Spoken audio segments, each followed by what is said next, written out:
Book review first person singular by Haruki Murakami. First person singular is a short story collection book by Haruki Murakami, originally published in 2020. This book consists of 8 short stories.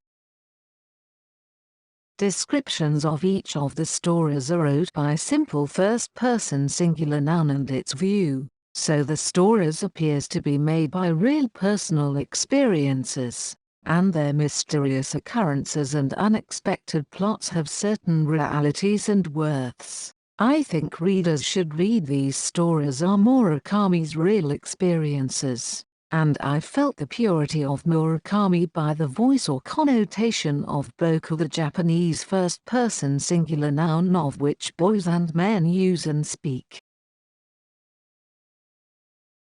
I enjoyed to read this book, but I can't find new things. There are many frequently appeared motifs and storylines of Murakami's works. For example, miserable and mysterious woman and a vanishment. Strange old man like the god suggests a precept or gives a salvation, longing for lost things, black long-haired beautiful girl, support for weak and minor things, ugly or fat but fascinating woman, to talk with non-human beings and to wear suit rarely. All 8 stories, I feel I've already read in novels and essays of Murakami. It's a kind of déjà vu.